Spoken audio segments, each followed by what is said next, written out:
Samajwadi party के अध्यक्ष अखिलेश यादव द्वारा प्रदेश के दोनों उप मुख्यमंत्री यानी कि केशव प्रसाद मौर्य और ब्रजेश पाठक के साथ जारी वीडियो पर एक टिप्पणी की। उसके बाद उत्तर प्रदेश की राजनीति में बयानबाजी तेज हो गई।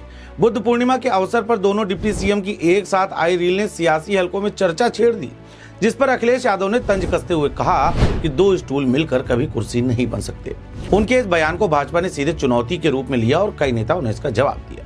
सबसे पहले केशव प्रसाद मौर्य ने सोशल मीडिया प्लेटफॉर्म एक्स पर पलटवार करते हुए लिखा, एक हिट और फिट जोड़ी से अखिलेश यादव का घबराना स्वाभाविक है। उन्होंने कहा कि उनकी और ब्रजेश पाठक की जोड़ी आज प्रदेश की जनता के भरोसे और विश्वास की पहचान बन चुकी है। मौर्य ने अपने पोस्ट में ऐतिहासिक और वैचारिक संदर्भ जोड़ते हुए खुद को महान सम्राट चंद्रगुप्त मौर्य की परंपरा का प्रतिनिधि बताया और कहा कि वे उनके आदर्शों से प्रेरित होकर अखंड भारत के निर्माण के लिए प्रतिबद्ध हैं। साथ ही उन्होंने भगवान गौतम बुद्ध के संदेशों शांति, समता और न्याय का उल्लेख करते हुए विपक्ष पर सामाजिक रूप से पिछड़े और वंचित वर्गों के साथ अन्याय करने का आरोप लगाया।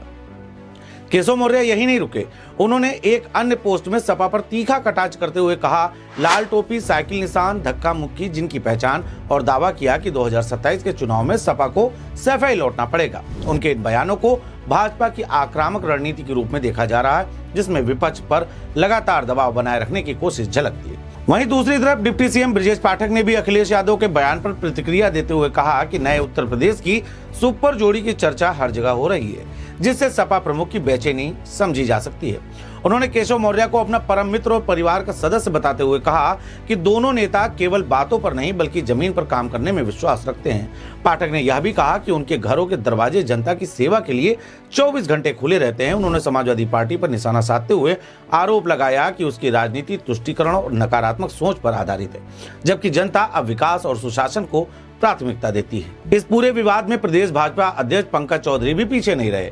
उन्होंने अखिलेश यादव के बयान को टैग करते हुए लिखा कि कमल से साइकिल है जलती, इस तरह रोने से किस्मत नहीं बदलती। उन्होंने आगे कहा कि केवल तुष्टीकरण की राजनीति से सत्ता हासिल नहीं की जा सकती और लगातार चुनावी हार के कारण विपक्ष बौखलाहट में इस तरह के बयान दे रहा है। कुल मिलाकर एक साधारण सोशल मीडिया रील से शुरू हुआ यह विवाद अब राजनीतिक आरोप प्रत्यारोप का बड़ा मुद्दा बन गया है। भाजपा जहां इसे अपनी डबल इंजन सरकार और मजबूत नेतृत्व की छवि के रूप में पेश कर रही है, वहीं सपा इसे सत्ता के अंदरूनी समीकरणों और नेतृत्व की खींचतान के रूप में दिखाने की कोशिश कर रहा है। 2027 के विधानसभा चुनाव को देखते हुए इस तरह की बयानबाजी आने वाले समय में और तेज होने की संभावना है, जिससे प्रदेश की राजनीति का तापमान लगातार बढ़ता जा रहा है। बहरहाल इस सोशल मीडिया पर वायरल हुई इस रील, उसके बाद अखिलेश यादव के तंज और डिप्टी सीएम ब्रजेश पाठक और केशव प्रसाद मौर्य के लिए अखिलेश से भिड़ने वाले पंकज चौधरी के इस मुद्दे पर आपकी क्या कुछ राय, अपनी राय हमें जरूर दें। धन्यवाद।